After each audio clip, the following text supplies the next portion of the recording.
What's up, AfterBuzzers? Welcome back to another Dead to Me After show. Today we're going to be talking about Season 1, Episodes 7 and 8, I Can Handle It and Try to Stop Me. We're talking painting, we're talking pregnancy tests, and we are talking the Petrified Forest. Stay tuned, you don't want to miss it. You're tuned in to AfterBuzz TV, the ESPN of TV talk. Now, let the buzz begin. What is up, you guys? Welcome back to yet another Dead to Me After show. We are getting in our final stretch right here, which is so sad, but I'm so excited because we have two amazing episodes today. I'm your host, Taylor Gates, and in addition to the two amazing episodes, I have two amazing co-hosts with me. On the far left, we have Anais. What up? What up? And then next to her, we have Simone. Lovely Simone. Hi, guys. Amazing. Guys, I'm so excited to talk about this. We not only are breaking down these episodes, but we have a couple of really fun games and special segments for you guys planned. And then we also have some news that we want to share with you. Before we start breaking down the episode, I want to know what you guys thought of these two episodes overall. I don't know, intense is what I have to say. I really want to just kind of get to the last few episodes because I feel like everything's kind of like we're getting more and more clues. I want to know if they're gonna find out, you know, if Judy was the one that hit Ted. So I just want to know. Yeah. I was just struck when Judy realized the car wasn't in the storage unit, and that just shook me a lot, and I'm kind of freaking out. That's totally fair. Yeah. Yeah, I feel like these episodes offered us a lot of build-up and setup and really laid the groundwork for the last two episodes to be very explosive. Simone and I, having seen them, know that definitely turns out to be true. Yep. And I think these were very necessary sort of steps to get there to sort of start lighting that fuse. Let's start with the first episode of the day, I Can Handle It, which I'm not sure that anyone can handle anything in this show with good reason. Let's start off talking about Jen, though. So she now has this headlight, and she wants to put it through the police scanner. Yeah. Now, is that a thing? Do you guys know if that's an actual thing that they have? I was wondering the same thing. I'm like, can people actually use that as evidence to trace back to a car? Or, like, is there a machine that can just, like, tell you? Well, I mean, didn't they say, like, there's no scanner? Yeah, she did say that. Yeah, she's like, there's no scanner. But I love how everyone just talks as if this is definitely a thing. I'm like, I'm not sure that this is correct, but everyone's like, yeah, they're gonna put it through the scanner. Like, oh, maybe they already put it through the scanner. They would have to, I mean, that's what she was saying, but I think they probably just gave it to the guy who's, like, really good with cars. And I think if you do your research, you can, like, find it out. But I think two people mentioned, like, that's not a thing. Yeah. Like, they just kept going on, like, it's the scanner. The detective with the curly hair who's very sassy, she put a stop to it. I thought it was so funny how everyone just talks about it as if this is, like, a real thing. Whatever. I thought that was just really funny, though. Sounds official. It does. It sounds like it would be with all the technology. So. Yeah. Just put any piece of evidence, like, in the scanner. Like, okay, what comes up? But we have them sort of going around to all of these neighborhoods from this registry, and oh wait, sorry, is this the right episode? I'm sorry, I get them so mixed up. Yeah. So we have so we're not there yet. I'm sorry, that's not until the next episode. I'm telling you guys, they all blur together. They do. But we have Jen actually go down to visit Perez to, you know, tell her about the scanner, and they don't want to really show her all of the evidence they have already. They're like, listen, this is kind of a little bit intense for you, maybe. Like, we usually don't do this. Of course, Jen does not listen. No. Goes in anyway, and I really liked how they shot that scene because we see her putting on her glasses, and then we see all of the evidence just sort of in her glasses, and her eyes get more and more sort of panicked. Were you guys surprised that she felt such a visceral reaction after everything that had happened with Ted, or did it make sense to you? I think it just makes it more real because she didn't discover his body, so his death happened, but visualizing that and then seeing it are two different things. And even though he did some terrible, awful things to her, seeing your husband die that way is still painful. Yeah. Especially, like, you know, the way Shandy described him, like, just actually seeing it's different, you know, actually seeing it.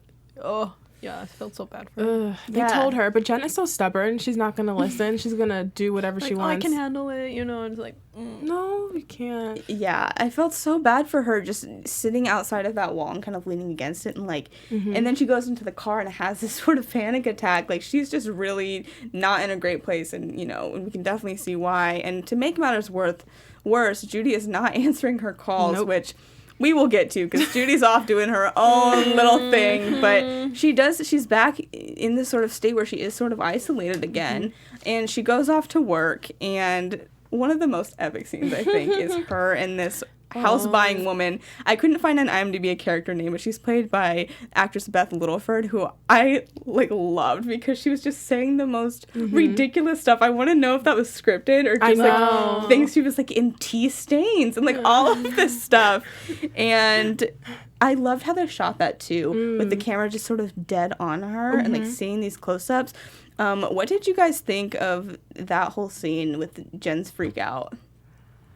Jen has a lot of freak out moments, and sometimes they're not always justified, but I think, obviously, the delivery isn't always the best, but in a sense, it was a little justified just because she had just gone through something traumatic yet again. She's been reliving trauma over and over and over again, and then she has to go to a work thing and be professional, and sometimes you just crack, and I think she's been pushed over the edge so many times. I think it also shows, why you need to kind of not hold things in all the time, because if you keep bottling up everything inside, that's gonna happen. And you don't want that to happen, at work, or if you're in school or somewhere where that probably shouldn't happen. So, it's kind of, I think it was a pretty good example of that. I understand what she went through. I've had moments like that, but you learn, okay, maybe it's okay to, once in a while, let it out a little bit, cry here for a little bit, or, talk to a friend a little bit. If just, don't bottle up everything inside so you don't blow up and, maybe lose work or something. Yeah, absolutely. And that is kind of what happens. And we find out that she has always kind of been this way, even before the whole thing. Just trying to be strong. Yeah. Exactly. And have had these very sort of unprofessional moments when things sort of tip her over the edge.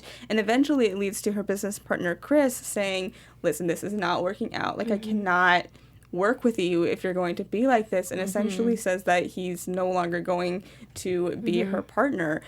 Did you think that was justified on Chris's behalf, or were you okay, cut her some slack, she's been through a lot? It's hard just because I can imagine working with Jen is miserable. Yeah. She has a really bad attitude. So it's not one standalone incident. This has been building up. But then again, she's been going through a really rough, hard time, and he's privy to that information. I don't think he should have done it in that situation. He should have let her cool off because she had a terrible day. And then maybe at work, in the office, or wherever, be like, hey, I need to talk to you. But in that moment, that wasn't necessary. I think maybe he should have given her maybe kind of a warning. Not warning, but be okay, this is what's going on. I kind of can't take it anymore. So I understand you were going through this, but if happens one more time, I'm gonna have to cut ties. That's probably what I would do. Just give him one more chance at least. If it's happened so many times and then she had this big one, but because a lot has happened, understandably, I'd be okay, just let me give them one more chance. And I hope Jen somehow gets some help, or just learns to channel her very understandable anger in better ways that don't affect other people, because it's affecting him, and in some ways that affects her children, just other people around you. So that's why you need to take care of yourself. Absolutely. Self-care. Self-care. Self-care, honey. Absolutely. And she kind of does get similar-ish advice when she goes to the nursing home that Judy works at. It's not there because, like I said, she's off doing her own little thing, which we will get into. But our fave ever, Abe, is there. And they share a really nice moment. And Abe just sort of tells it like it is, and is listen, it's not that you deserved all of this. I don't believe in deserves. I think that he can understand why Judy likes her, just like she can understand why Judy likes him. What did you guys think of that amazing scene? Yeah. It was so touching, and I just love how it's they kind of bonded so quickly.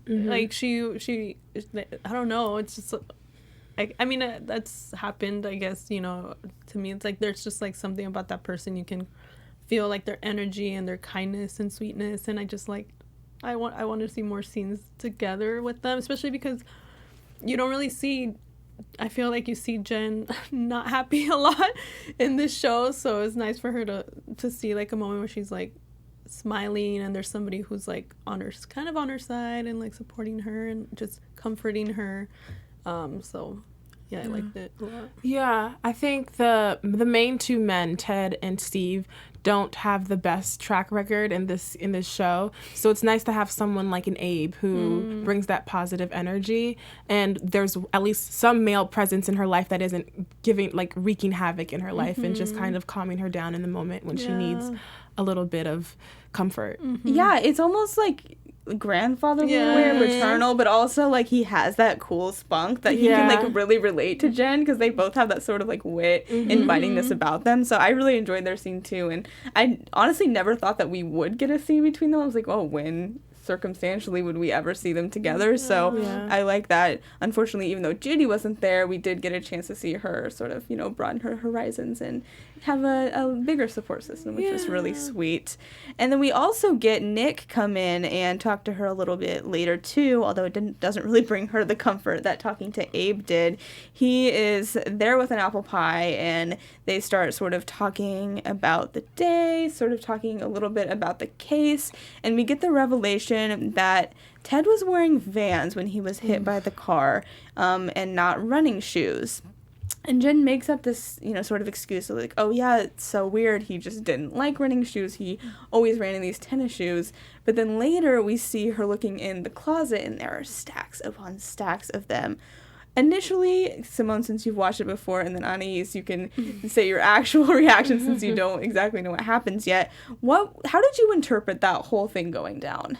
When I first saw when I saw her go into the closet with all the shoes, I was like, oh no, she was a part of his murder. Ooh. Oh my goodness. Ooh. I was like, maybe she was on the street and she pushed him and they were fighting. That was my first thought. Obviously I know what happens. But it made Jen look less like a victim, because for the most part she's been a victim in all of this. And then when we find out, it's clear that she's lying. So I'm like, it's kind of hard to empathize if you're hiding something in a situation that maybe you helped facilitate, right? Unintentionally. Yeah, definitely. I didn't think that she had anything to do with it, but now we're changing our minds. Maybe. No, I was just thinking like maybe it was just something that like he kind of was lying, like another lie from Ted in a way that he. But instead of, so she, I don't know, in a way, so she doesn't feel that bad about him lying. She's going to make up an excuse for him. That's kind of what I thought. I don't know if that makes sense, but yeah, I don't know much. I just want to know why he was wearing Vans. That's why I want to watch the other episode. That's fair, because it's confusing. It's like a weird Easter egg where you're like, well, where are they going to take this sort of string? But yeah, I loved that scene where she's looking in the closet and we just see rows and rows and we're like, oh, she is not telling the truth. It's a big lie. Why is that? Yeah. We also have some lies going on in Judy's storyline, because, you know, Judy's hanging out with Steve, and where Steve is, there's drama sure to follow. I love how both of the looks over there are just, like, so done. Because, okay, like, Judy, pretty much throughout the whole show, I'm like, I'm talking about how Judy is such a great friend. This episode, I thought, Judy, you are not being a great friend. But to her defense, she didn't know that Jen saw those pictures. She didn't, even though she was ignoring all of Jen's phone calls, which clearly means something's going on. Mm-hmm.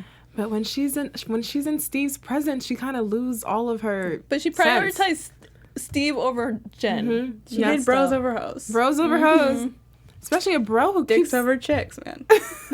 Especially the Laguna Beach Psycho. Out of all the bros, I mean, he's the worst. It's true. Oh, gosh. But it does make sense that she does feel like she has to sort of spend this time with him, because he is in possession of the 66 Mustang. Mm-hmm. And he has actually put it at his mom's house, who is at the lake house for the month. When I heard that, I was like, oh, the mom's gonna come home and they're gonna have to hide it from someone else. Did you guys have that same thought, or was that just me? I was so nervous the whole entire time, because they kept switching back and forth between that scene and then Jen at the selling her house, or showing the house, and my heart was pumping because I'm like, someone is going to find them and they're going to be like, what are you doing? Because this is not normal. So I thought they were going to get caught. I did too.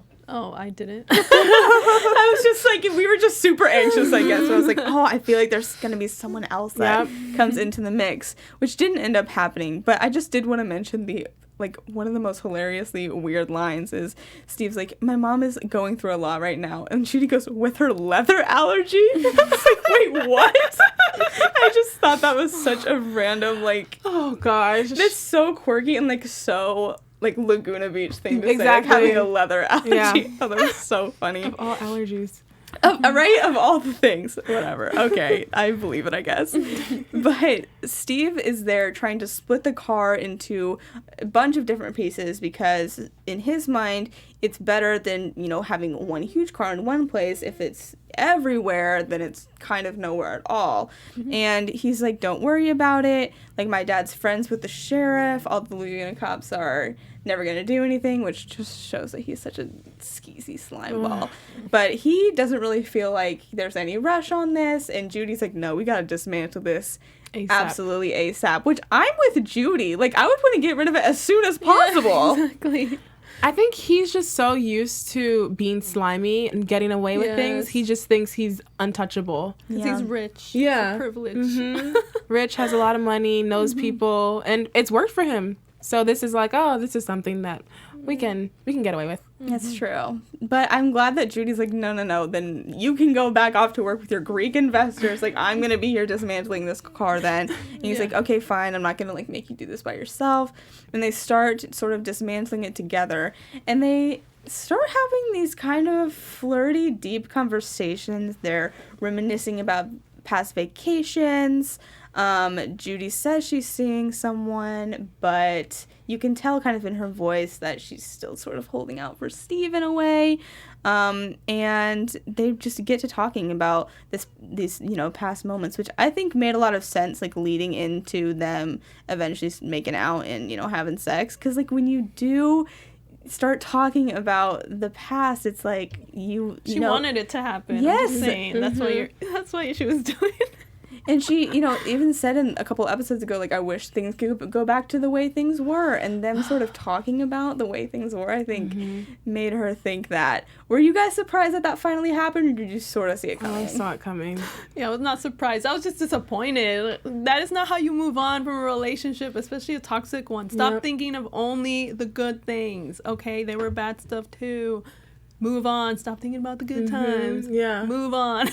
I hate that it was kind of cute, though. It was. I was like, I know. I'm happy you said that, because I was thinking, I was like, no. But they wrote them with so much good, like, cute they little have stuff. good chemistry, too. They Like, do, and I hate it. I know from experience, That's just really... because you have good chemistry with someone doesn't mean you should be with them. No, okay? absolutely. Very true. Yeah. But it's because of that chemistry why you can't separate yourself. But you have he's magnetic to her. You have to. Put down the pipe. I want you to separate from your toxic ex. I'm going to make that poster now with Uncle Sam.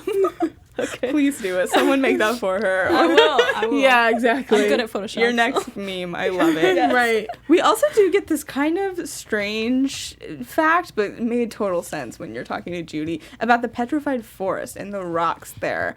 And so they had been to the Petrified Forest, and Steve tells her initially that he didn't take any of the rocks there because it said that if you take them, you'll have bad luck because they're sacred and supposed to be left there. And Judy goes on this whole spiel about how she heard on the radio people were, like, mailing them back because they had a lot of bad luck. And Steve obviously doesn't believe it, thinks this is kind of, you know, over his head, sort of mumbo-jumbo. I don't know why I just said that, but you know what I mean. And then at the end, he admits, I actually did take one of these rocks, but it's fine. It's nothing. It's fine. Did you think it was fine? Like, would you be mad at that? I would completely be mad at it. I don't like to subscribe to superstitious beliefs just because I think your belief in it already gives power to it, whether or not it is actually happening.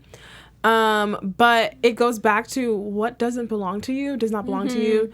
Don't take it. Keep it there. And if it's sacred land, that goes back like generations before you, and it means something that has sentimental value. So even though to you it's just a rock and whatever, that it's bigger than that. So it goes to prove how he doesn't follow rules. He's so selfish Entitled. and very entitled and does whatever he wants. Yeah, I think it's just a matter of respect. Yeah. You know, it doesn't matter if you believe it or not. They said don't take it. Mm-hmm. Especially if it matters to Judy. Like, regardless of whether you believe in the actual practice of it, like, it obviously means something to Judy that you don't take it. So it's kind of disrespectful to her in a way. Yeah. When she's sitting right there, so. Again, another reason you need to Just scumball Leave him after alone. scumball move from Steve. Doesn't care about you. Honestly. And Jen tells her when she finally gets back to the house, she kind of tells her off about always hanging out with him, which I really appreciated and thought was Yeah. pretty warranted, too. You need friends like that to sometimes just slap you out of it. Yeah. they need to be real. Yes. And Judy kind of pouts and eats all the apple pie, which, like, was a huge mood. I thought, I was like, tag yourself, that's me. But the next day, they kind of get over their little tiff because Jen tells Judy that they finally know what kind of car the little headlight came from, and it is a 66 Mustang. Oh, jeez. Oh, snap.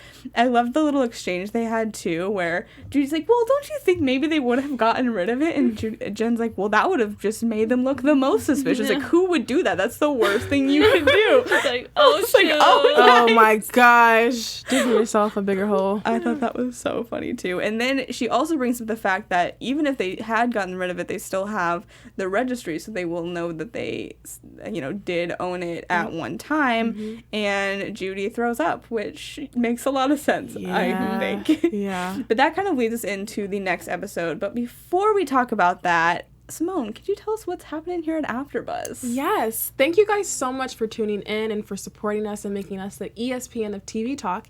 If you're listening to us on iTunes, please give us a 5-star rating. And then if you're watching us on YouTube, please comment and subscribe and give us a like. And of course, comment on iTunes as well. We appreciate all the support and love chatting with you every single week. Yes. Thank you so much. Yeah. Amazing. All right, guys, let's get into episode 8. So, like I said, they have this registry now, and we kind of kickstart this episode by using said registry to... So basically what Jen is doing is she's going to people's houses who are on this registry and pretending that she's there to, like, look at how much their home was worth and try to get a little peek at their garage, which I thought was really smart. That's actually. so smart. Yeah, I thought the same thing. I thought that was really pretty funny, and I love how she is going in there, and Nick and Judy are in the car, and Judy's like, is this ethical? Like, I don't know how I feel. Is this legal? Like, after everything she's done, I love how she's, like, questioning the specific legality of this certain situation. Even though she's the reason why bringing Nick into Jen's life made this happen more. Like, it's like she almost wanted to get caught, and now you're closer to getting caught and then asking if it's ethical. Yeah, and she's panicking. Yeah. You can tell. But it's kind of sweet because Nick is just like hunky-dory, like so excited to be doing. He's like, yeah. This is bringing me back to life. Like, I'm finally like doing important things again. And Judy's like, like, great for you. Love that for you. And so they start looking, and the discussion comes up of there being businesses on the list. And one of them is TKG Arts, which we will talk more about later what that means. But Judy's obviously pretty nervous. She eventually passes out, and they stop the search for one hot second, but Jen decides that she's going to keep doing her own search with Andrew Peters, who has 2 DUIs and lives 2 blocks away, which seems pretty suspicious. What did you guys assume was going to happen when she went rogue alone? Were you worried? Did you think she was going to, like, find things that kept leading her there? Like, what did you think about that? I knew something bad or something unplanned was going to happen, and not in a good way. Yeah. I didn't anticipate what eventually did take place, but I knew she was about to step into some bad territory. Yeah. I didn't really think anything bad was going to happen because I knew it wasn't Andrew, that it was the guy. Yeah. So I was just like, she's probably just going to go annoy some random dude. So, I had no idea that was going to happen. So.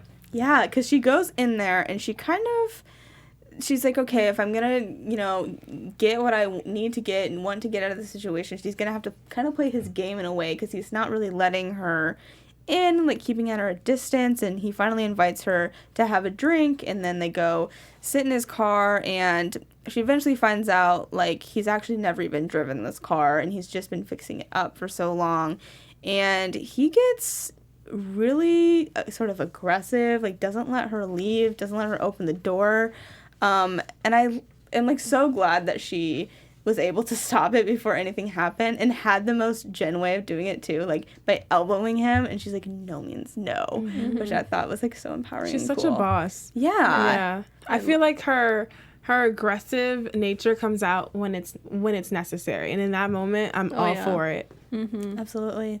And I loved, too, skipping ahead a little, but she brings this situation up with Judy in the pool that night. And I love how Judy is, like, so there for her, too. And Jen, although she is, like, very good at defending herself and knows that it's not her fault, she does, I feel like, is like, well, I did, go into his house, and is sort of, like, putting some blame on herself.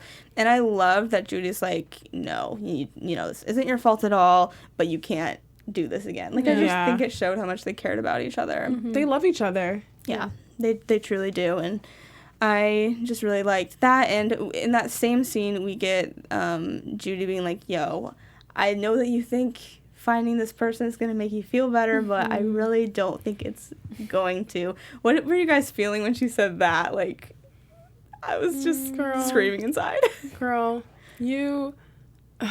Judy wants to get caught, but she doesn't want to get caught. Yeah, make up your mind. It's like, you put yourself in this mess by getting Nick involved. By moving in with the woman, by doing all these stupid things. Yes. But I do think finding out who killed your husband will give you some type of closure, but it's not going to change how you feel or help. Especially because it's going to make her worse in some ways now that it is her, like, her best friend. And I love how, like, many layers there are to that one little line. Because it's true. Like, there's the obvious way of, like, it's still not going to bring him back. But also, it's going to make your life way worse because you're going to lose another person in the process. I just think the writing is so brilliant in that respect. So while Jen's off doing her little rogue Atomic Blonde type move, we have Judy, who is not feeling well for, obvious reasons, of course, but she thinks that it may actually be something else. Nick kind of plants the seed in her mind that maybe it's pregnancy. We'll talk more about that later, but I did want to just talk about the Judy and Nick of it all. Judy does break up with Nick in this episode because she is still hung up on Steve. Did you guys think that was the right thing to do, or did you want her to stay with Nick? She clearly loves Steve so much, but when she broke up with him, I was like, you need to stay close with him because you're the one who brought him into this investigation, and now he's so deep. You need to see what he's doing. But two, I also thought, you don't even know if you're pregnant yet. You need to get verification and then make your move. So I was disappointed. Yeah, I don't care whether you're pregnant or not.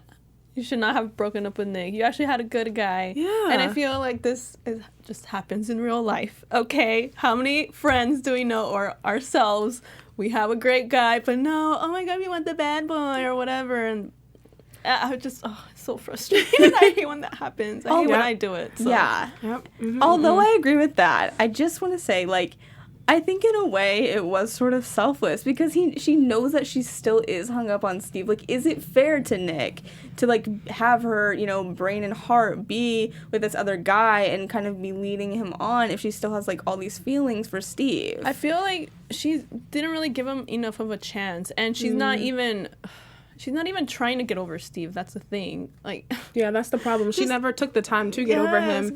So she could be in the mental space to take on another relationship. She kind of just, like, jumped right into... I feel like she's finding any excuse to still be with Steve. That's the thing. You're not actually trying to get over him. Yeah. And one of those excuses is busting up to his office to tell him, hey, I'm pregnant, even though she doesn't know that yet. Why would you do that? And to make matters worse, a lot of bad stuff happened in that scene. Let's just be honest. He's like, well, maybe you should just, terminate it before, it happens. But I thought it was, like, a one of the worst things you could ever say. Somebody. Because she was so excited and happy, and he was just kind of shutting her down. Or he was like, if you really know, call me towards the end of the pregnancy so I don't have to be disappointed or get my hopes up. Yeah, it's messed up. Who says that? Jerk. And she wants to be with this guy. Come on. The What? worst. His impish good looks, guys. Who cares? Gosh. Looks fade. How is it? Looks That's fade. true, but the face at the moment is so nice. Looks fade. Put down the pipe. It's just hard. And he speaks so many languages. Okay, girls. speaks a lot of Anyone who has languages. this issue, I'll come and I'll be your coach. I will literally Anais keep will you help away you. from these guys. She'll set you straight. Don't look at their handsome faces. There we go. Well, honestly, Steve sort of made that decision for her, though, because he is hooking up with Heidi, who has the same girl routine with the secretary, so you know that it's serious. That was the giveaway for me. I'm like, oh, she's bringing him lunch. Like, that's sketchy. But the girl routine, I was like, oh, that's it. Like, you've been replaced. Yep. Like, You're the new girl. Yeah, you're the old girl. This is the new girl.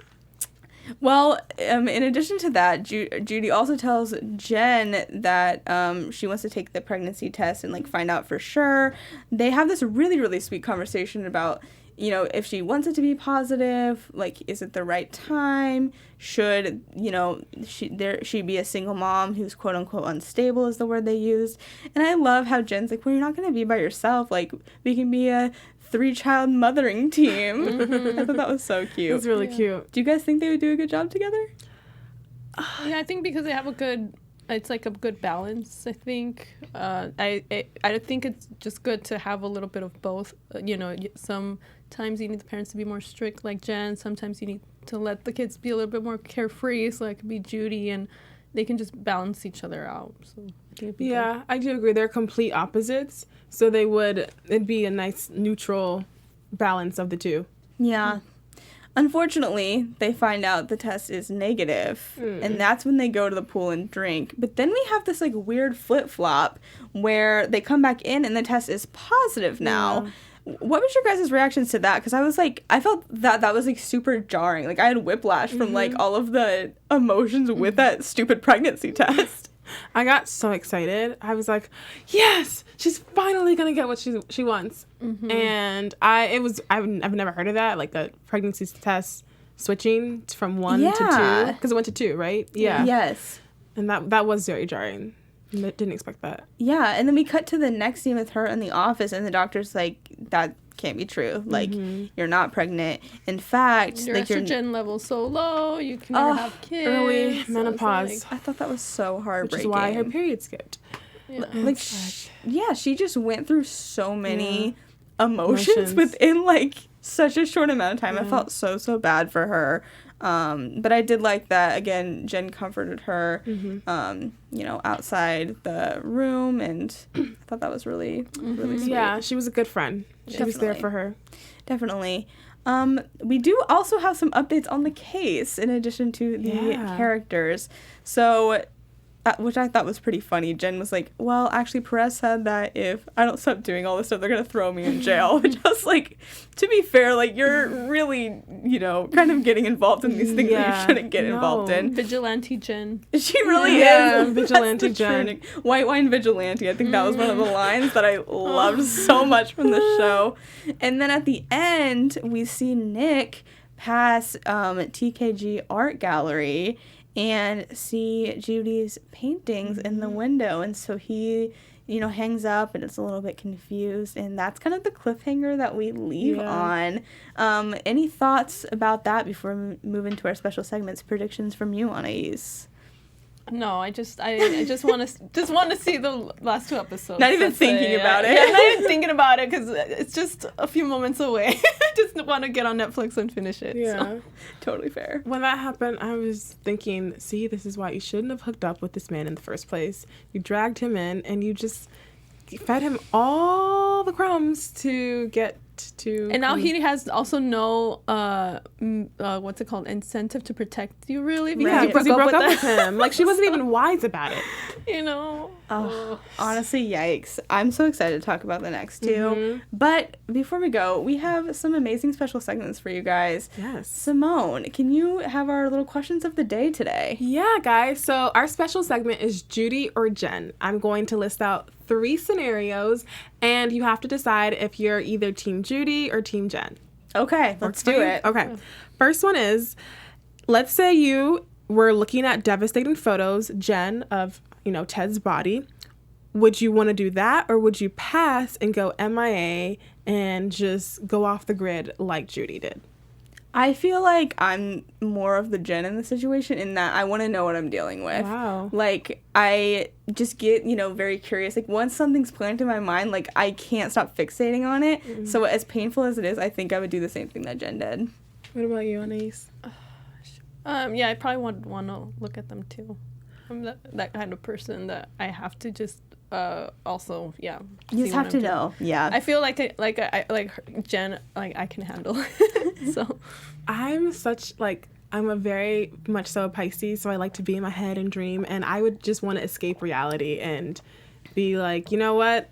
I'm stepping away from this and go MIA like a Judy. That's fair. Yeah, it's just too many things. So I'm going to act like it's not happening.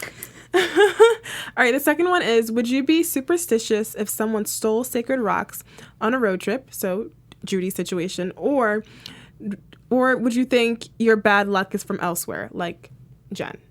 Judy. I'm a little superstitious.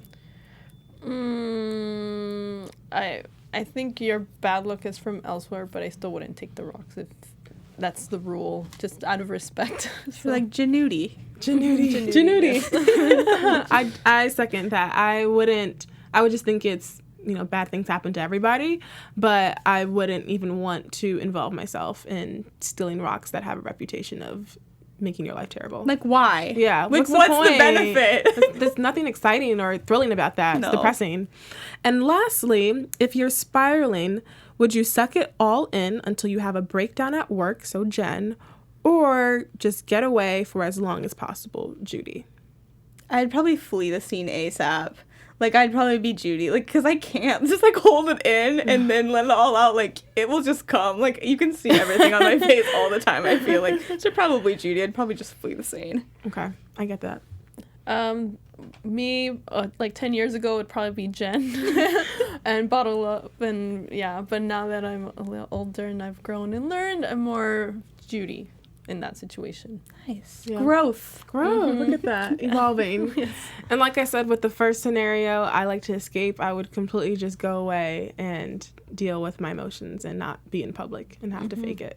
Amazing. Yeah. Thank you for that. Yeah, of course. We also have a fun little bonus game that we want to introduce. Anais, can you let us know about that? Top 3? Yes, top 3. Okay, so today's top 3, we are going to talk about amazing Henry and his best, so top 3 best Henry moments. So if you want to start first. I think that everyone knows what I'm going to say. I love myself some Holy Harmonizers, so I'm going to say when he gets so excited and wants to join them, because he's just such a little nerd, and I love him for it. And I also feel the same way, because I'm like, they are fierce. You sacred thing. Better slay in church. Yes. I am going to go with him and his morning routine, talking to the bird. I think it's precious, and him trying to connect with his dad in any way possible is beautiful. Yes, I love that. Mm-hmm. And for me, Henry, when he had a little freak out on the play, because shout out to Luke Rossler who plays him.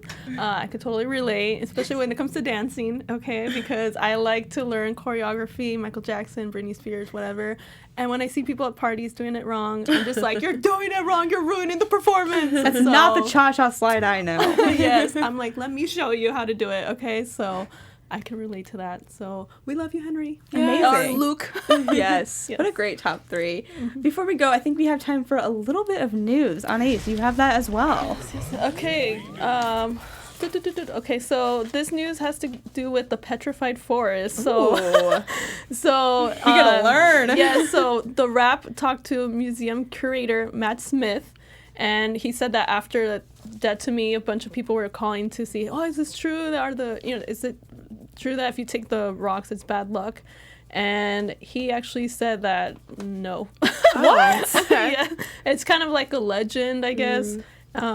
He said it surfaced in the 1930s when the first letter came to the park from a tourist saying that their life was ruined from stealing from the forest. And then the news of the letter became so popular that more people began taking souvenirs to see if they would feel the wrath of the curse. Wow. Yeah. And then, but he said today it's actually illegal and you would get fined if you took something from the park. Wow. But he said that the proof that nothing is, there's no bad luck from taking the rocks is the fact that him and his wife have been happily married for 10 years and they work there in the park. So he said it's been nothing but upward trajectory for us. Knock on wood. So. Oh my gosh. What a great piece of news. Thank you for sharing that and researching that. Amazing. Thank you guys so much for joining me to talk about this amazing show. Before we go, where can everyone find you guys on social media? Instagram at More Than You Think 7. You can find me at Simone A. Thomas on Instagram and Twitter. Awesome. And you guys can find me on Twitter at alphabet_and on Instagram at Taylor_Gates_. I also host the Law & Order SVU After Show every Sunday and Wednesdays. Guys, we will be back on Wednesday to talk the final 2 episodes of the season, episodes 9 and 10. You don't want to miss it. Please tune in, and we will see you guys then. Bye. Our founder, Keven Undergaro, and me, Maria Menounos, would like to thank you for tuning in to AfterBuzz TV. Remember, we're not just the first, we're the biggest in the world, and we're the only destination for all your favorite TV shows. Whatever you crave, we've got it. So go to AfterBuzzTV.com and check out our lineup. Buzz you later. The views expressed herein are those of the hosts only and do not necessarily reflect the views of AfterBuzz TV or its owners or principals.